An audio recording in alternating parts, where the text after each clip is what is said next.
මක්නිසාද දෙවියන් වහන්සේ ස්වකීය ඒකජාතක පුත්‍රයාණන් දෙනතරම් ලෝකයාට ප්‍රේම කළසේක. එසේ කළේ උන්වහන්සේ කෙරෙහි අදහගන්නා සෑම දෙනාම විනාශ නොවී සදාකාල ජීවනය ලබන පිණිසය. මක්නිසාද දෙවියන් වහන්සේ පුත්‍රයාණන් ලෝකයට එව්වේ ලෝකයා විනිශ්චය කරන පිණිස නොව ලෝකයා උන්වහන්සේ කරන කොටගෙන ගලවුන් ලබන පිණිසය.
ICM ආයතනයේ 25 වෙනි සංවත්සර ග්‍රැජුවේෂන් එකට අපි ඔබ සියලු දෙනාම ඉතාමත් මාතරයෙන් පිළිගනු ලබනවා. සියල්ලටම ප්‍රථමයෙන් උන්වහන්සේගේ වචනය කියනවා උත්පත්ති 1:3 දෙවියන් වහන්සේ එළිය වේවයි කියසේක එළියට එළිය විය. ඉතින් උන්වහන්සේ ආලෝකයේ යහපත් බව දැක්කා.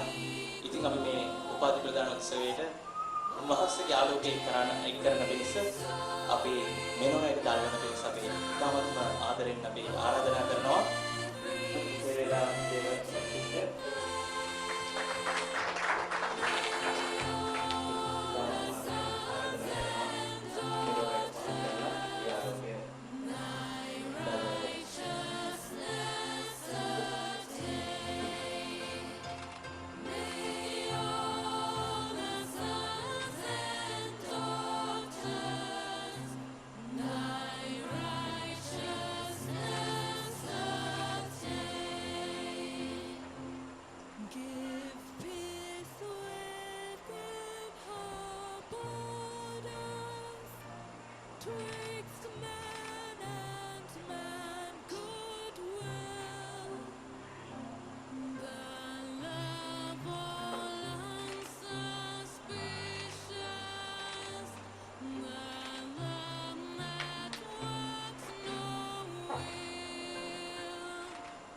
අපි යාඥා කරමු.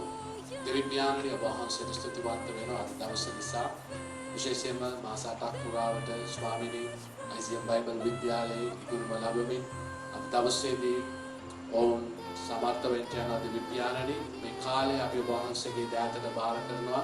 මුලපටන් අග දක්වා වහන්සේ අප සමග සිටීමේ මඟ පෙන්වමින් ඔබගේ ආශිර්වාදය ලබන්න. යේසුස් වහන්සේගේ නාමයෙන්.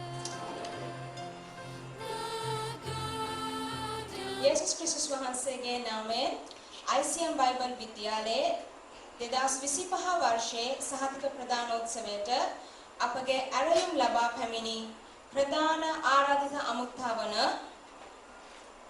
සුරංගික ෆර්නැන්ඩෝ දේවගතිතුමාවද ICM බයිබල් විද්‍යාලයේ නියෝජනය කරන්නා වූ ICM විදුහල්පතිතුමා වන ආචාර්ය ෂෝන් ටියුරින් දේවගතිතුමාවද ICM ගුරු මණ්ඩලය වන තිරාන් තිරිමාන්න දේවගතිතුමාද කසුන් බස්නායක දේවගතිතුමාද එවැගේම ICM කාර්ය මණ්ඩලය වන මංගලා චාන්දනී සහෝදරියද ICM විද්‍යාලයේ සිසු නියෝජනය කරන්නා වූ සභා පාලකවරුන් සහ දේවගතිවරුන්ද අපගේ ආරාධනය පිළිගෙන ICM ආදි ශිෂ්‍යයන් වන ගයන් ලක්මාල් සභා පාලකවරයාද එවැගේම සුදේශ් සභා පාලකවරයාවද උපාධි ලබන්නා වූ 24 වෙනි ශිෂ්‍ය කණ්ඩායම වන ICM ශිෂ්‍යයන්ද ඒ වගේම ICM සිසුන්ගේ දෙමව්පියන් සහ නැහැ හිතවතුන්ද අපගේ ආරාධනය පිළිගෙන පැමිණ සිටින්නා වූ ඔබ සැමද ඉතාමත් ආදරයෙන් උණුසුම් ලෙස ICM උපාධි ප්‍රදානෝත්සවයට අපි පිළිගනු ලබනවා. ඔබගේ මිනිස්ත්‍රී කරලා දෙවියන් වහන්සේට ස්තුති කරනවා අවුරුද්දක් පුරා මම හිතනවා මම අවුරුදු 15කට කලින් පාසල් ආරාධනා කළා මේ වගේ ග්‍රැජුවේෂන් එකක්. ඉතින් අපි දෙවියන් වහන්සේට ස්තුති කරලා අපි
බොහොමත්ම ස්තුතියි පාස්ටර්. හොඳයි දැන් අපි යන්නේ දෙවියන් වහන්සේගේ වචනයට සවන් දෙන්න. ඉතින් අද දවසේ අප මැදේ ඉන්නවා පාස්ටර් සුදේශ්. අපි තාමත් මාදරෙන් ඒ වගේම පාසි සුදේශුත් ICM එකේ ආදි ශිෂ්‍යෙක් විදියට තමයි මේ ස්ථානයේ නියෝජනය කරන්නේ. අපි අත්පොළ සන්නාදකින් පිළිගන්නවා පාසි සුදේශුව. මා මේ වෙලාවේ දෙවියන් වහන්සේට පළමු කොට ස්තුති කරනවා. ස්වාමින් වහන්සේ මේ ස්ථානයට පැමිණෙන්න අවස්ථාව සලසා දුන්නා.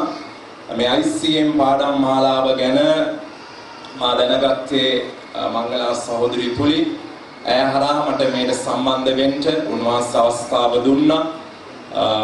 මා දෙවියන් වහන්සේට ස්තුති කරනවා පාස්ටර් ෂෝන් ගැන, ඒ ගුරු මණ්ඩලයේ සිටිනා වූ සියලු දෙනා ගැන.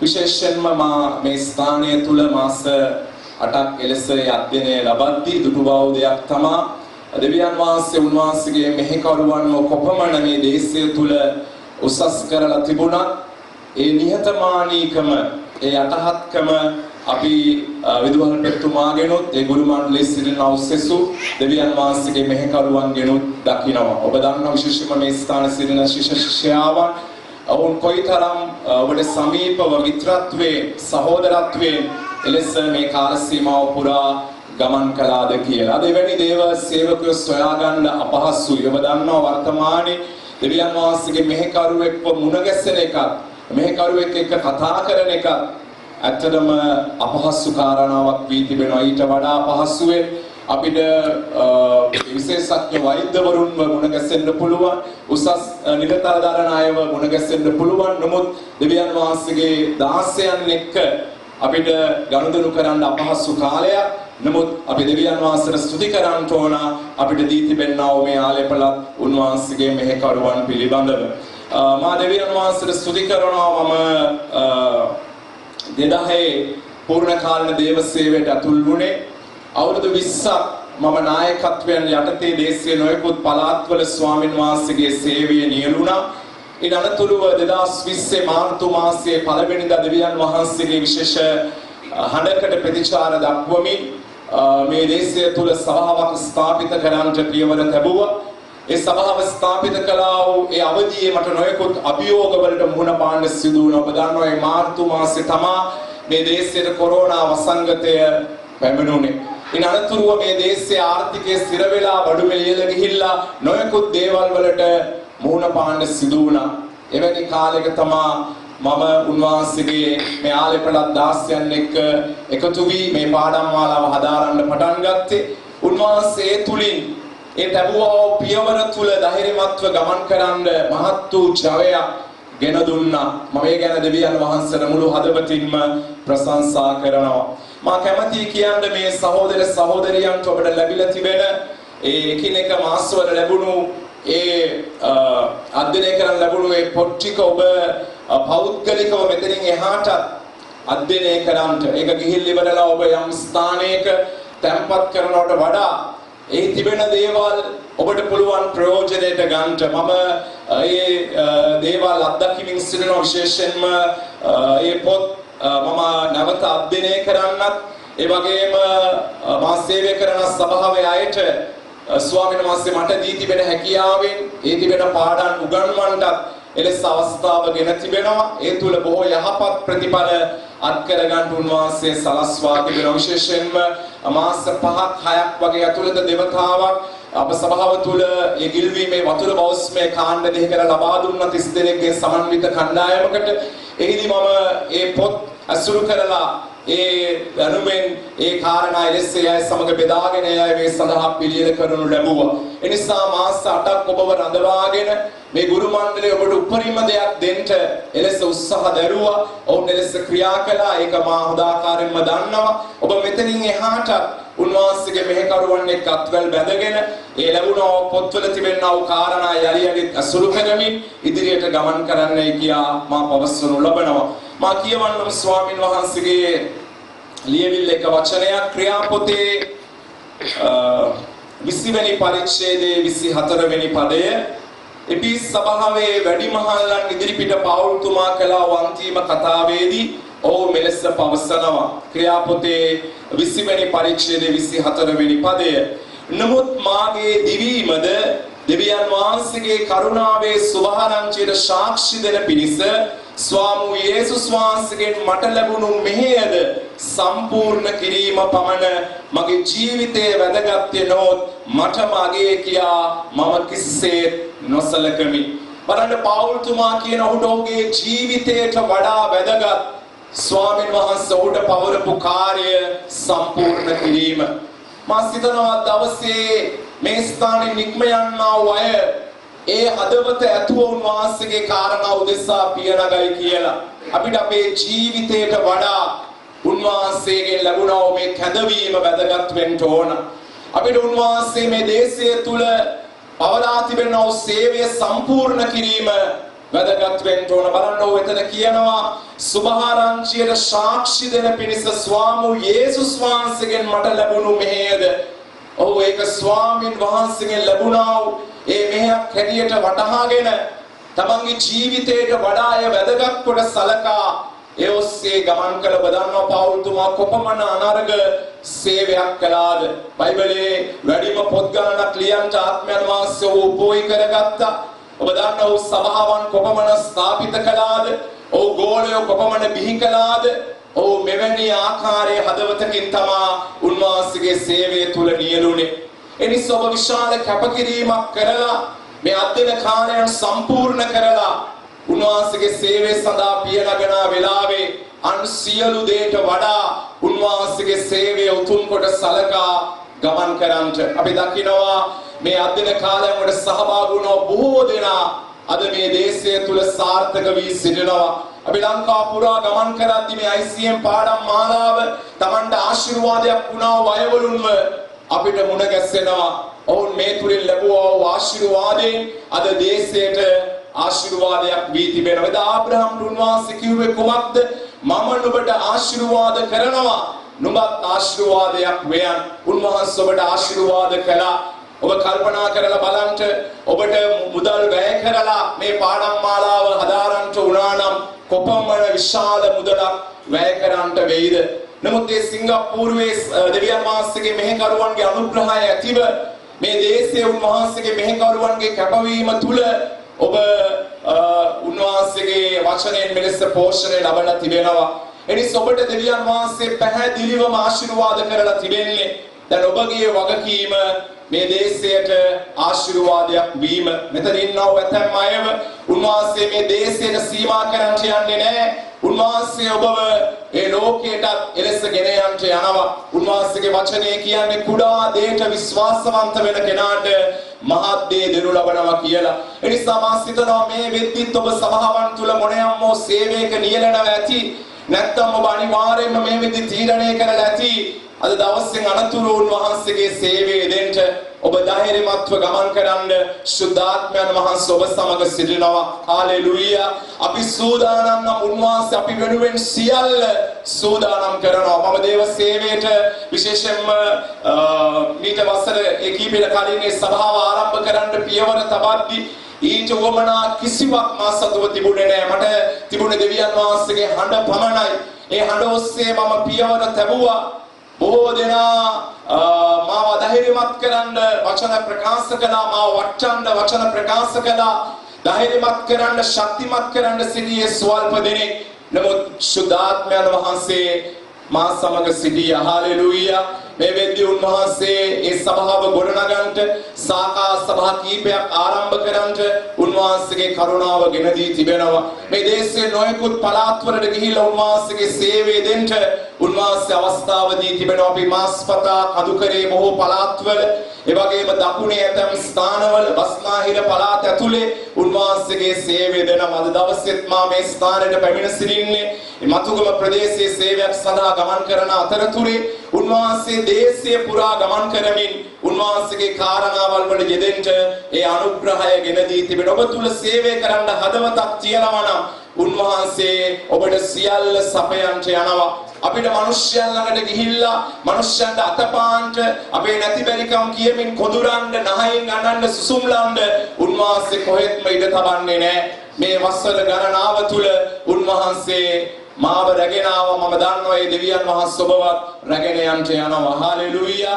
අපි ගමන් කරමු තවත් ස්වාමීන් වහන්සේගේ වචනයක් වෙතට. මා මේ වචනය පමණයි ඔබ ඉදිරියේ පවසන්ට යන්නේ. නතරව මම දේශන නිම කරන්ට යනවා. දෙවෙනි කොරින්ති පොතේ 5 වෙනි පරිච්ඡේදයේ 15 වෙනි පදය. දෙවෙනි කොරින්ති 5 වෙනි පරිච්ඡේදයේ 15 වෙනි පදය. උන්වහන්සේ සියල්ලන් වෙනුවට මැරුණේ ජීවත් වන්නන් තවත් තමුන් උදෙසා ජීවත් නොවි ඔවුන් වෙනුවට මැරි නැවත නැගිටුණා වූ තනන් වහන්සේ උදෙසා ජීවත් වන පිණිසය කියා අපි නිශ්චය කොට කියමුව. බලන්න පාවුල්තුමා කියනවා ස්ථීර ලෙස යම් වචනයක්. මොකක්ද ඒ?